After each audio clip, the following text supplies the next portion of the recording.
wa ban mu ana sa bill yi through private member for na a friends a sponsor bill no. That is to say nya aban ena hihye de call emrase badwam.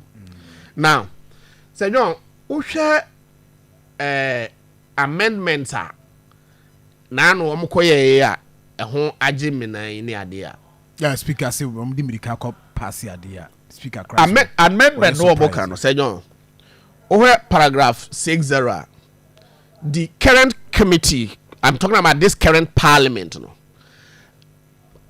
I mean paragraph 60 and yes I propose amendments ni nyina.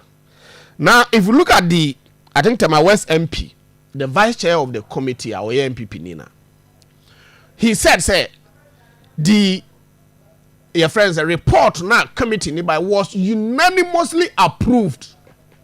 Say no, say gonna be unanimous one. Say nkrofo na no omo committee ni so nyina no omo call ben kromu ye be a friend majority decision minority decision but wait there it was unanimous. Na say John wo MPP a ebra na na adan kwakufu ado clearly ye hu say na ye ru akufu ado ye obi a ono no trumu no na onye na be say obi ye firi ho. Say John ye wo ha na bra omo ye bill ni wi the president's secretary now quite the executive secretary to the president said no he is a lawyer of high standard. Yeah, he's unlike Professor John Mills John Mama or no ni secretary no any lawyer no Asante Bedia tro a lawyer ni mapa. Say John in your constitutional architecture no say parliament ye bill e de comma president say wa sentia na say president ne legal team advice no say bia enfum so bi wo ma say niam bi wo ma ono ene na dwen ensaya. There is a remedy in constitutional, there's a remedy. The president say oh ye memo you refer the bill no back to parliament no what areas are no amonya adwen then parliament will take it up no ma debate ni ahwe say ebia ye beji atum before it goes back to the president for his assent. Say no a sign say ye rakufu ado na why na adwen say wono de sika Paul me by me te also a sika ntina John Dramani mama hwe obeka ya Aminanta ebra na oye finance minister tata no mapam Kufuado ninua no ena wo mu etro bibi se minister of finance etro bibi di bible on this se ye ka se trumu bill no se ye mra ne ye firu a omani be use e be lose billions of dollars asama MPP minister ba be kan no.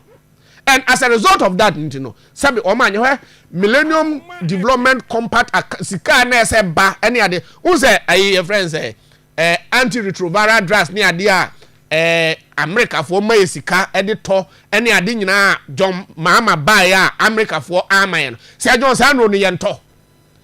Yen in the NDC dey say John say sika na Kufuado ko gifri ma no ni ntia no say on sign bra no. Yen ne nya adwe we are committed to say emrano yebemna ye adwuma enunti yeah there are issues regarding here so and the bill no it was hurriedly friends passed and all of that.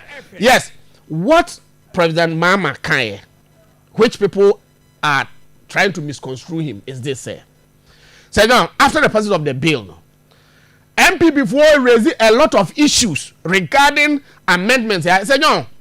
Right, who read the previous bill now? Now who reading here? Yes, somebody will say emra a grow law evolve and aside from say emra a grow no, how does the law grow? Say yeshemra na say as human beings no. Yeah, evolving and near new things air system no. I did what was I did raise and kaya sakram renuma and kabe better. Enti say John say who throw speecher.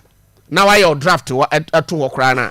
Sometimes to me ko ba no ha ma menye say. Ma me fa brofu we nsia ma menye say. You understand? Okay. So the amendments na omo ya ni bill senyo it is not novel e ya dia omo nyina agitum we senyo mo centrofo yes promotion of your friends LGBTQ where the old we say na bill na se bia senyo abetena radio so na bia ye ka ho asem wan we awo ko table motion say ye discuss now if you got the promotion what that is why in your actor and I am right interpretation all of that where bibi say academic academic research now academic research e bia say John say o say John bia o tie na bia akwa bibi ana say obi a on number bi akwa bibi purportedly say bia e no ni research awaye meanwhile bia in a way no na dwimu no oyobi a we adherent to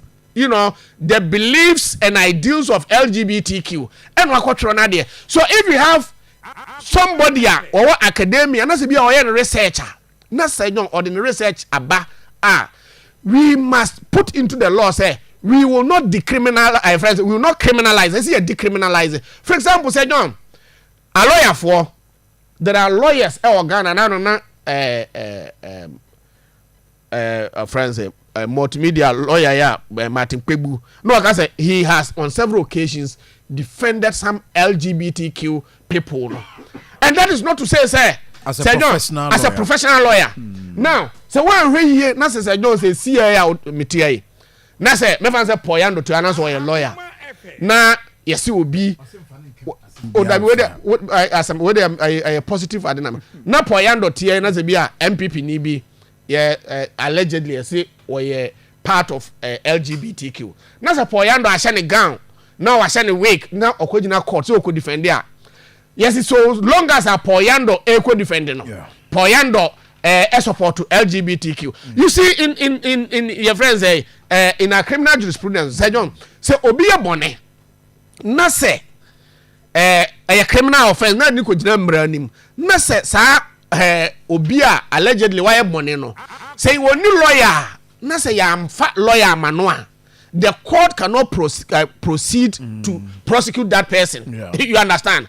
And necessarily no as I say yes some of these definitions you understand and say mra enra na say na yakwadwen hu say o e wom say nyina by consensus and yagitu mu de koye na enne ade kye ye hu say enema bi wo mu a brofu bu anu say bi a e say dey yesakra mu a I don't think that this is a cause for worry because it is on record say a bill no om call parliament om de a committee level om de call plenary for discussion no debate ni ade no say no you say unanimously omugitum ena na anu a pass yes even though people have raised issue about quorum and all of that no say John when we are parliamentary business bia no say ekobasi ye beye na ufo say there's no quorum you can raise issues of quorum you understand and the MPP for what is it that they were doing okay and to me there me gidi say yes sika na MPP for ko pe anu nti yewura for do ansan mra because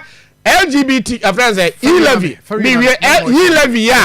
e-levy ya omo kokko san ye e-levy na hu sam court what dey say enso was san e-levy I didn't na trumu the one side because of monetary gains are not they stand to gain here mate me da say class doctor suffer ko heba center no kono 2 type for na se ma